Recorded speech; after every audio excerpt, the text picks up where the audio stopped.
சொன்னா இதுல ஒரு பௌத்த இருந்தால் அவங்க என்ன செய்வாங்க இன்றைக்கு இடம் கொடுத்திருப்பாங்க இல்லாட்டி ஒரு கத்தோலிக்க ஒரு எல்லா கிறிஸ்தவத்தில் இருந்தா என்ன செஞ்சிருப்பாங்க இன்றைக்கு ஒரு கேவலமான நிலையில எங்களை இந்து மதத்தை சூழ்நிலையில் மூன்று விரலால விபூதி சாத்திர பொட்டு வச்சுட்டு போனால் அதுல ஒரு கடவுளை தான் நாங்க பார்க்கணும் உங்களை போல ஒரு கல்லனை நாங்க பார்க்க விரும்புகிறேன்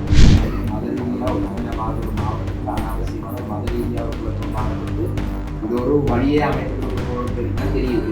அதுக்கப்புறம் ராஜாங்க அமைச்சர் எங்களோட மாதிரி சங்கம் அவர்கிட்ட எல்லாம் சொன்னோம் அவர் வந்து எல்லாம் செஞ்சுட்டாங்க அதை மாதிரி வெளியே எடுக்கணும் அது கிளம்பி இல்லை தலைவர் கூறிக்கொண்டதுக்கு அமைய அவர் சொல்ற எனக்கு இருந்ததுல மூன்று விரலால விபூதி சாத்திர பொட்டு வச்சுட்டு போனால் அதுல ஒரு கடவுளை தான் நாங்க பார்க்கணும் நீங்க உங்களை போல ஒரு கல்லனை நாங்க பார்க்க விரும்புகிறேன் இப்படி ஜிஏ எனக்கு முன்னுக்கு சொன்னார்.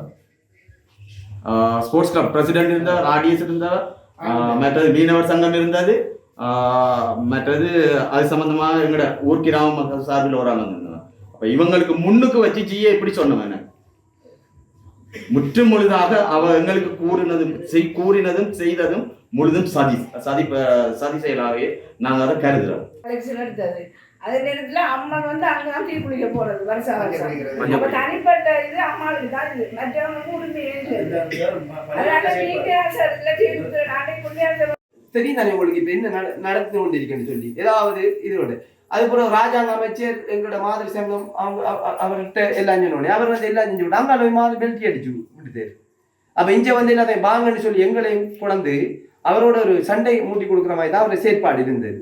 வாரன்னு சொன்னதாங்க நேரடியா வாரன்னு சொன்னதாங்க அவங்க வந்து ஒரு வேற மாதிரி இல்லை அவர் வந்து ஒன்னும் செய்யல அவரோட நிகழ்ச்சி இது அணுகுது. ஆனா அதுக்கு பிற்பாடு எல்லாம் தலைவர்களாகவே முடிஞ்சது. எங்களோட செயலாளர் ஆடிஎஸ் தலைவர் இப்படி எல்லாம் மாவட்ட செயலர் போனோடனே இவருக்கு சொல்லியிருக்காங்க நீங்க நெத்தில விபூதி சாத்திரிக்கை போட்டு உங்களோட மனம் தூய்மை இல்லை. அப்ப அது அவட ஒரு பிள்ளையான ஒரு கதை. இப்ப நாங்க அவங்க இடத்துக்கு வருவோம். அடுத்தது உண்மைத்தன்மையை வந்து கிராம சேவர்கிட்ட கேட்டு அறியணும். இதுல உண்மையான வாடி இருந்ததா இதுல என்ன சம்பவம் நடந்ததுன்னு சொல்லி அதையும் அவங்க கேட்டு அறியல. அப்ப நாங்க சொல்றோம் வந்து நாங்க வந்து சட்ட ரீதியாகத்தான் அணுகுனேன். அதாவது வந்து வன்முறையற்ற விதையில தான் நாங்க அவங்ககிட்ட போனோம். ஆனா இதுக்கு ஒழுங்கான தீர்வு இத்த வரையில கிடைக்கல. அவர் இப்ப தியேட்டர் கட்டின மாதிரி கட்டிருக்காரு. வாடின்றது ஒரு சின்ன ஒரு இதுதான். அடுத்தது வந்து அவருக்கு லைசன்ஸ் வந்து நாவலடியில தான் இருக்குது. அது வந்து கடலோரம் அமைக்கலாம். அவர் கடலோரம் அமைக்கலாம். அடுத்தது நாங்க அவர் நெற்றை போட்டு வேலி அடைக்கிறா ஒரு அரச காணியே சொன்னவர்.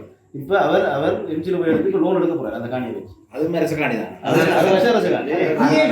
இது வாடி இடிக்கணும் இதை உடைச்சிட்டு போங்க என்று சொல்லி போட்டு நாங்க போறோம் இந்து மத அமைப்புகள் ஊடாக அவங்களுக்கு எதிராக நாங்க கிளந்தடும் என்னன்னு சொன்னா இதுல ஒரு பௌத்த கூட இது இருந்தா அது வந்து என்ன செய்வாங்க இன்றைக்கு இடம் கொடுத்திருப்பாங்க இல்லாட்டி ஒரு கத்தோலிக்க ஒரு எல்லா கிறிஸ்தவத்துல இருந்தா என்ன செஞ்சிருப்பாங்க இன்றைக்கு ஒரு கேவலமான நிலையில எங்களோட இந்து மதத்தை விரும்பில்லாத சூழ்நிலையில இருக்குது. இதை கேட்க போன உடனே அவ என்ன செய்யறா அவங்களுக்கு ஏன் அவ கதைக்கான்னு சொன்னா அவ வந்து ஏனைய மதத்துக்கு முக்கியத்துவம் அவர மதத்தாண்டவர் அதாவது புனிதத்தன்மை அவகிட்ட புனித அவைக்கு புனித முழங்குறது இல்லையா அவைக்கு புனித முழங்க தானே வேணும். இதுல புனிதமானது போட்டை கொண்டு வர மீனை பெற்றுவான் விற்கிறான் அது புனிதமான இடம் தானே. மத ரீதியா ஒற்றுமையா வாழ்ற ஒரு மாவட்டத்துல அனாவசியமான ஒரு மத ரீதியா ஒரு குழப்பம் வாரத்துக்கு இது ஒரு வழியே அமைத்து கொடுக்க போறதுன்னா தெரியுது தெளிவா என்னால் ஒரு ஆளை பார்த்து அப்படி அவ கேட்டு இருந்தாங்கன்னு சொன்னால் அது சரியான புள்ளியான செயல். ஆனால் நாங்க என்ன நாங்க ஒரு பிரச்சனைக்கு ஒரு தீர்வு என்று காணதானே வேணும். நான் 2-3 ஐடியா சொல்றேன். முதலாவது வந்து கிழக்கு மாகாணத்துடைய ஆளுநர் வந்து நான் இன்னைக்கு வெளிநாட்டு இருக்கிறேன். அவர் இந்த வாரக்கிழமை வருவார்.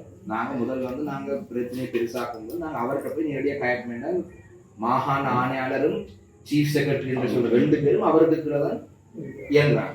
அப்ப அவர்கிட்ட கயப்போம். அவர்கிட்ட முதலாவது ஸ்டெப் வந்து நாங்க அதை கலைப்போம். 2வது ஸ்டெப் வந்து நாங்க இப்ப ஜிஏட்ட போய் கயச்சி பார்த்தது பொறுத்தளவு இங்க ஜிஏட்ட கயச்சி திரியோசன் இருக்கிற மாதிரி எனக்கு எல்லாம் தெரியல.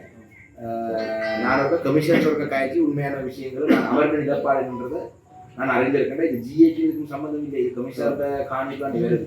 ஜிஏ வந்து மாவட்ட அரசாங்க அதிபராக இருந்தாலும் கமிஷனருக்கு இருக்கிற அதிகாரத்தை தான் கொடுத்திருக்கிறார். அப்படி இல்லை அது அப்படி இந்த 2க்குள்ளேயும் நாங்கள் ஒரு தீர்வு காணுங்க ஜனாதிபதிகளும் இந்த விடயம் தொடர்பாக அதை கருத்துப்படி விடுமுறை பார்ப்போம். ஆனால் நாங்கள் அது வரைக்கும் கொஞ்சம் பொறுமையாக இருந்தோம். நீங்கள் இவ்வளோ நாள் பொறுமையாக இருந்துட்டீங்க. வேற ஒரு இடம்னா இப்போ பெரிய பிரச்சனை வந்துருக்கு.